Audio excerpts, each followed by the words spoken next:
Hello, welcome to food facts channel. పచ్చనిపప్పుతో మసాలా వడలు ఎలా చేయాలో తెలుసుకుందాము. ముందుగా ఈ పచ్చనిపప్పుని ఓవర్ నైట్ లేదా 4 to 5 hours నానబెట్టుకోవాలి.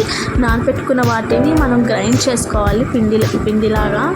కొన్ని ఏంటి అంటే పచ్చనిపప్పు నానబెట్టినవి కొన్ని పక్కన ఉంచుకుంటే ఈ పిండిలో యాడ్ చేస్తే మనం ఆ వడలు తినేటప్పుడు మనకి క్రిస్పీగా తగులుతూ ఉంటాయి.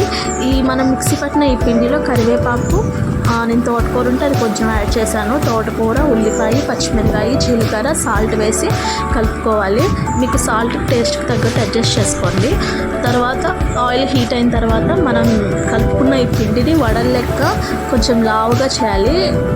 లావుగా చేసి ఆయిల్లో వేసిన వెంటనే తిప్పకూడదు. తిప్పితే ఏంటి అంటే ఆ పిండి అనేది విడిపోతూ ఉంటుంది. తిప్పకుండా కొంచెం సేపు అలా ఉంచిన తర్వాత మనం గార్లు కొంచెం కలర్ చేంజ్ అయింది అన్నప్పుడు మనం వాటిని తిప్పాలి. సో ఇలానే పిండి మొత్తం ఇలా వడలు వేసుకొని చేసుకుంటే ఎంతో టేస్టీ అయిన మనకి మసాలా వడలు రెడీ అయిపోతాయి.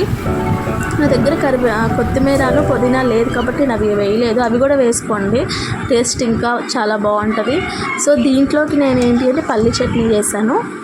మీరు ఇంకా విడిగా ఇట్లా అయినా తినొచ్చు, లేదా ఇంకా మీది దేంట్లో అయినా దీన్ని తినొచ్చు.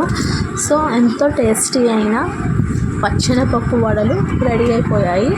సో ఈ వీడియో మీకు నచ్చినట్లయితే సబ్స్క్రైబ్ చేయండి, లైక్ చేయండి, షేర్ చేయండి. సో మీ సపోర్ట్ ఉంటే ఇంకా ఎన్నో రెసిపీస్ చేయడానికి కానీ బాగుంటుంది. సబ్స్క్రైబ్.